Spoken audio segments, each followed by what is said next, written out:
What's up, guys? Joey McKernan here with Your Nonprofit Coach, and I am excited for our guest, Kelly Ross from Echo Collective out of Lincoln. Kelly, how are you doing? I'm doing well. How are you? Well, we're doing super well.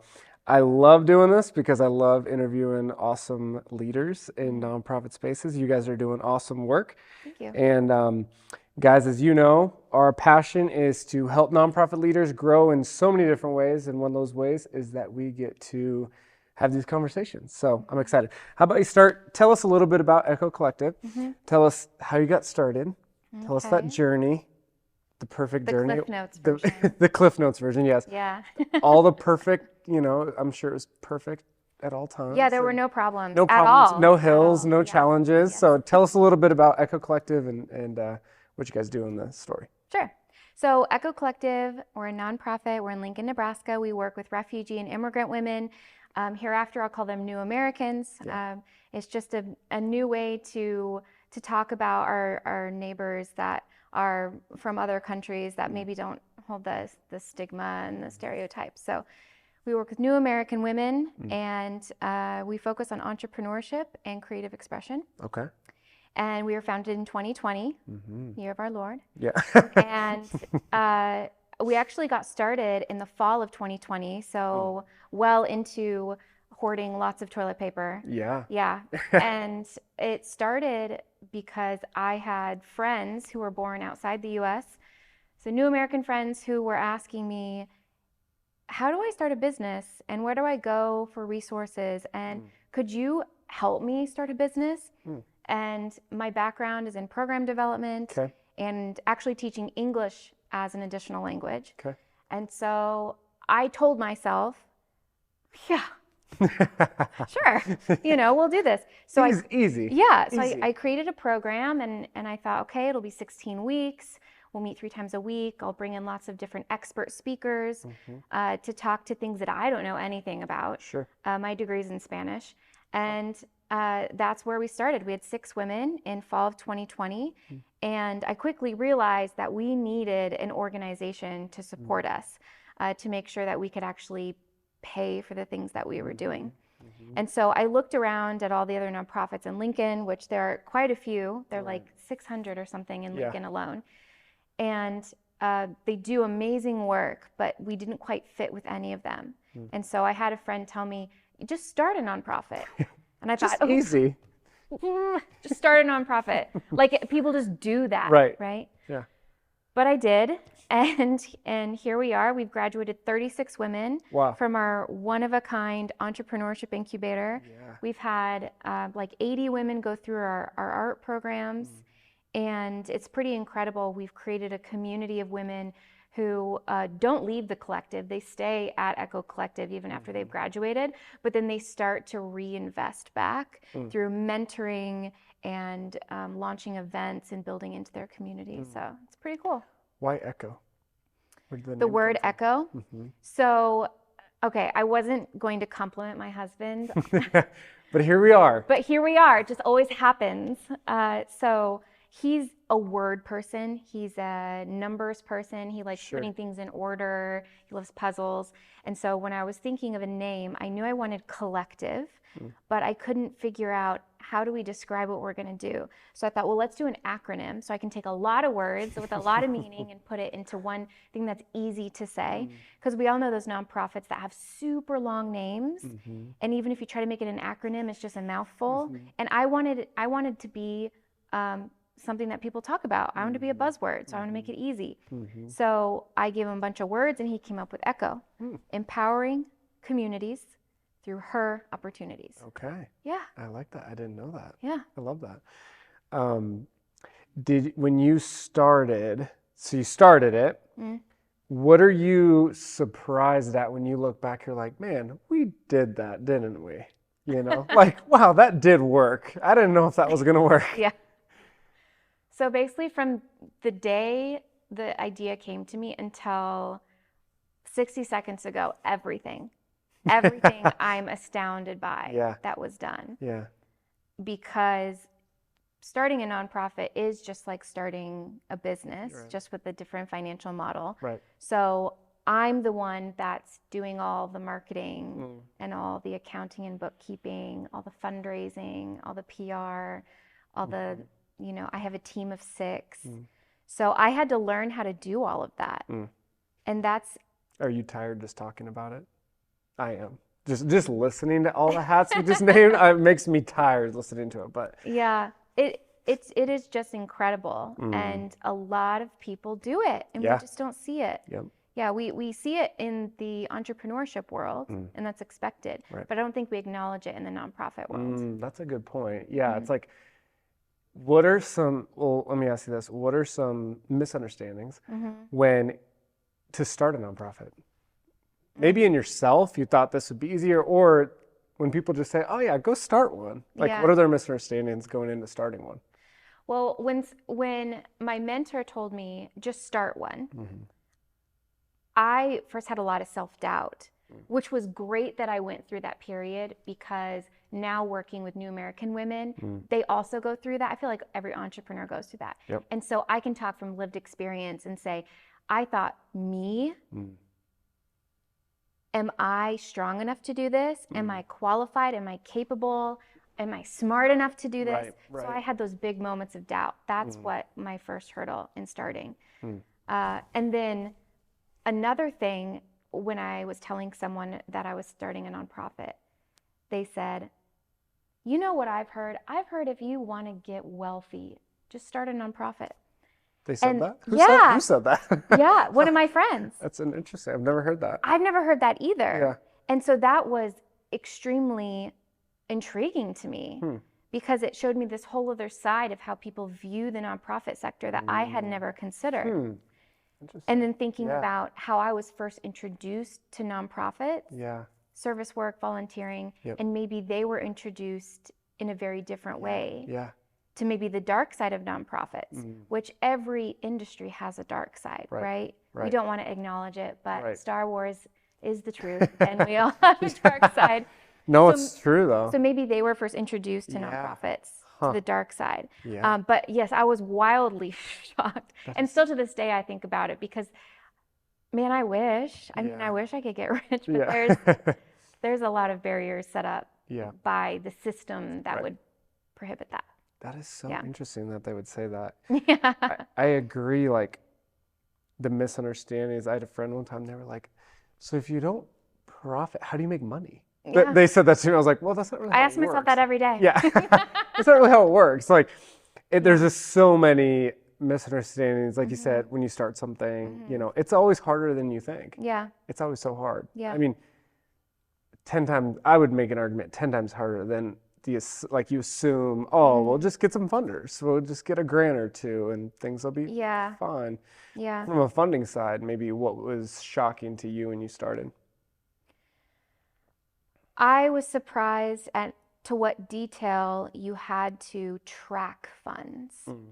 And so I was under the impression that if you gave me $1,000 and you said, Kelly, this is for your entrepreneurship program, then I would take that in my capacity as a leader, a businesswoman essentially, and assign that money where it was most needed to make sure we had greatest impact in our entrepreneurship program. But that's not how it is. A lot of times, especially if you're a funder, you say, okay, here's $1,000, but $25 goes to this, 25 to this, 25 to this, and then sometimes they really break it down into how they want it spent. And then you are obligated to be able to pull a report at any time showing which transactions fit in all those buckets. And that's crazy accounting. And there probably is an accounting system that's set up for that. I can't afford it. QuickBooks isn't set up for that. You kind of have to do these special little back-end things to make it work for you. But that was very surprising to me. And it's hard. Like, it's very hard. Yeah, especially because if I had one grant, okay, I can do that. But when you have multiple grants, and so then you're trying to be like, how much do I have left from this grant? So it's a lot of spreadsheets and QuickBooks at the same time, which feels super redundant, but that's kind of what you have to do. And so, the other thing is, I think Americans find a lot of value in commodity, and they find value in things that you can assign a number to, you can monetize. And when you go into the nonprofit sector, you are working ultimately, even if you're providing commodities like food or books for kids, you are working with the intangible.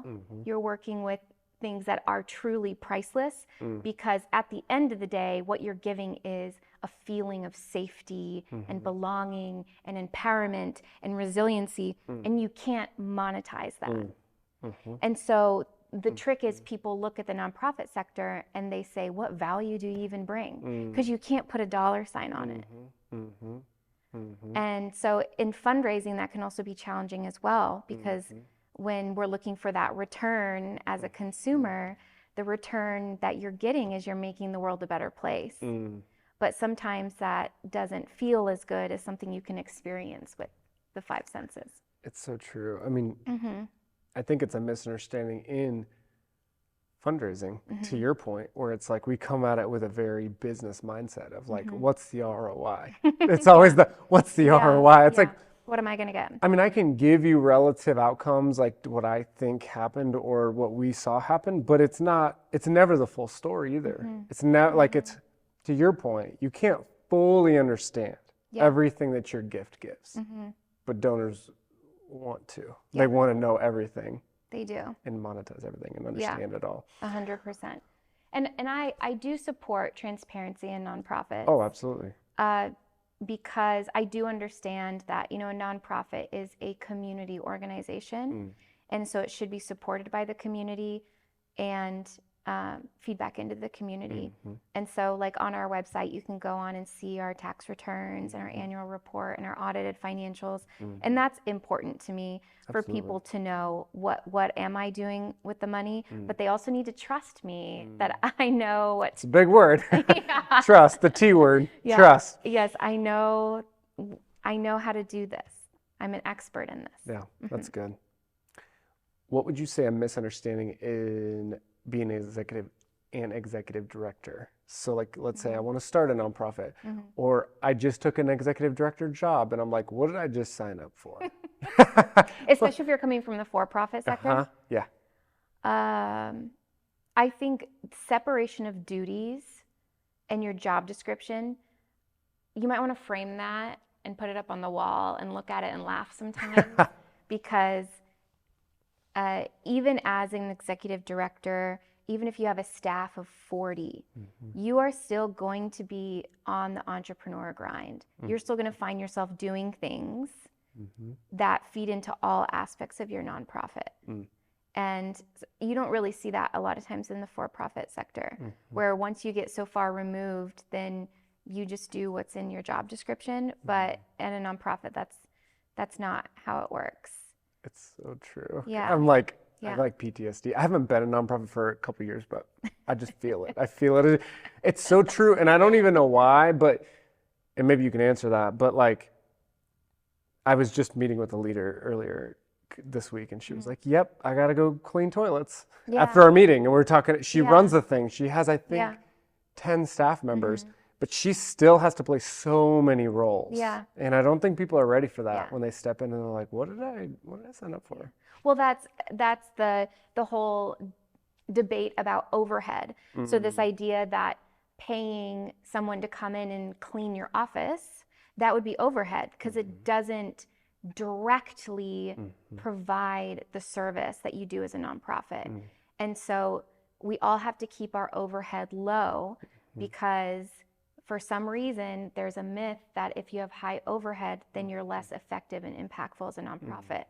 But that's not true because like your friend said, if she's spending 1 to 3 hours a week cleaning the office as the executive director, that's taking her as a leader away from her community and her staff. That's good. I love how you just put that. Yeah. Can you say it all over again? No. So we can. It's so true though, and that misunderstanding of donors and some of it was set up by the system, like the 990, and how the state looks at our organizations and they check it, and it's so good. What would you say the misunderstanding in boards are? just with boards in general? Yeah. The function of a board. Well, gosh, first of all, I want to say I'm very lucky because I am a founder, which means I was able to establish a founders board. So I was able to handpick people who I knew would be impactful, but also agreed with my vision for the nonprofit. And so I have an incredible board. Good. We don't still have all the founding members. There's been some change, but all in all, I have a board that works very well together and is committed to our mission. And a lot of times, the longer a nonprofit exists, sometimes there can be toxicity on the board, and that is excruciating for the executive director because not only are you working with your constituents, like your clients or the people you're serving, you also have your staff, then you have your funders, and then you have your board, and you have to cater to these 4 people, and you can't cater to one over the other, otherwise everything collapses. And so, there are different types of boards. You have a working board, which means they're putting in more time with you. And then you have a governance board, which is more of, I'd say, a traditional board where they just make sure, you're following the law and getting in compliance, making sure you're meeting those objectives and fundraising appropriately. So I think we need more leaders on boards. So if people are looking for a way to invest in a nonprofit, if you are a young professional, get on a board. You can make a huge impact by supporting an executive director on a board. That's good. And boards are tricky. I mean, it's like they're volunteers, so they're not staff, but like they can't work 50 hours a week. I know some that do. It's a lot of work. And I think another misunderstanding with it is like, especially startups, they expect a lot out of their board. And you can have those people, but at the same time, it's like to expect them to be bringing in $1 million for you, a lot of times is just not realistic. No. But they're like, they need to work harder. Yeah. Looking up, going up, and like, they need to fundraise more. And it's like, they're volunteers. They're only 5 hours a month or something. I think the expectation now is that the board fundraises 20%. Okay. Right? It's between 10 and 20% of your total operational budget. Which I think is doable. I think it is too. Doable. Yeah, granted, I haven't been around the whole world, but I think it is reasonable. So I do sometimes see nonprofits where the executive director is a voting member on the board. Personally, I don't think that's a good idea, especially as a founder. I think it's important to create that separation because otherwise your board is going to be, they're going to be cuffed because they don't want to trample on your vision. And so I think it's important to have that separation. Or it starts out where the executive director is also the chair of the board. I don't think that's a good idea. It's not good practice. That's not good practice. It just makes it much more complicated for everyone. Funders don't like that either, typically, which is, that affects things. What would you say with staff? So you said you have a team of 5? 6. Oh, I guess I am the 6th. Okay, you're the 6th. A team of... I manage myself. You make up 6 roles, so you have 12 people on staff. So you have a team of 5, 6, whatever. How has that been different than like corporate staffs, like culturally? Because I do think the cultures can be different. I've seen them similar in some cultures, but I've more seen them different like culturally. What makes a nonprofit staff different? Well, again, they're expected to do a lot of things. So sometimes you see this in for-profit, but like in nonprofit, for example, someone could be working on a specific program. Maybe they're managing it. They have clients come in, they receive the service, and they leave. And then all of a sudden, we were talking about it earlier, they're like, oh, shoot, we have to drop our cleaning contract because that was cut. Our budget was cut. So now we also need you every other week. You and Judy are going to split cleaning the office. Like, that's something that's pretty normal in a nonprofit. Yeah. Which I would not do, honestly. We actually, at Echo Collective, we have a cleaning day, a staff cleaning day. That's fun. Once a quarter. Probably should be more because honestly, the place gets real dirty. And then in the interim, we have interns and sometimes staff, and then me who just do like general upkeep, but it's no one's job. I would never, sometimes I ask our interns to vacuum the floor. Sure. But I would never give that to a staff member and say, in addition to this other work you do, you now need to dust and mop and vacuum. I would do that. Get on the roof and fix the roof. Yeah, I think that's my job as the executive director. Yeah. Fix the roof. The leader should be the one cleaning the place. Yeah. That's my that's view good. of leadership. So that's good. Yeah. That's really good. Yeah, I actually never managed people until now. Wow. Yeah. So my staff was like, yeah, we know. Hopefully not. So when I was going to hire people, I had a lot of anxiety about that because I wanted to do it well. Because I know that if you have a strong team, you can do anything. And so I had all these things I wanted to do. I wanted to make sure my team felt supported, but also not smothered by me. Empowered to do the things they needed to do with the right resources and equipment. Right. And so I talked to a lot of people in HR at for-profit corporations and said, how do you do it? Like, how do you build a good team? Yeah. So I put in a lot of work, and hopefully that's reflective. I mean, I'm definitely a millennial manager where we sit down and I'm like, how are you? Yeah. Like, how are your cats? Yeah. Did that thing clear up with that one, So, or like, you've had a big day, just go home. Yep. Just go home, Yep. okay?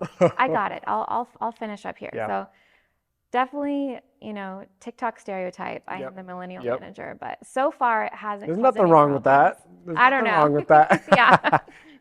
My dad. It doesn't matter. But my dad was. He was a boomer manager, so he would have never done so. I mean, he cares for his employees, but like you said, styles are different. And very different. Very different. Yeah.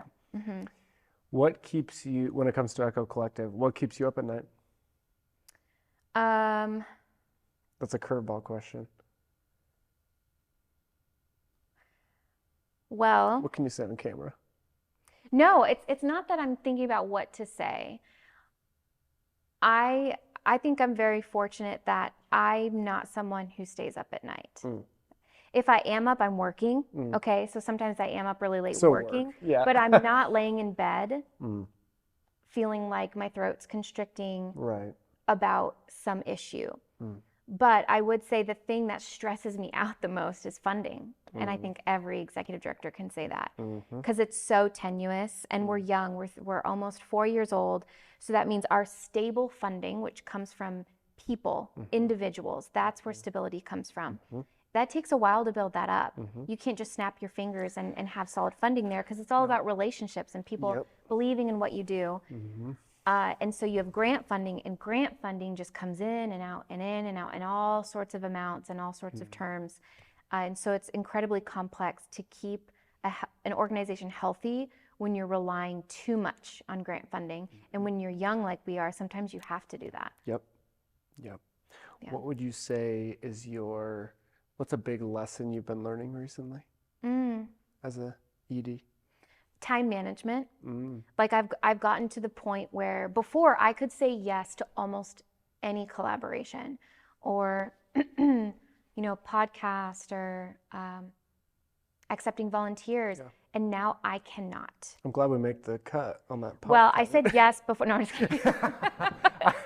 I would have said no now, but you said yes now. Okay, all right, I get it. Don't ask again. No, I'm just kidding.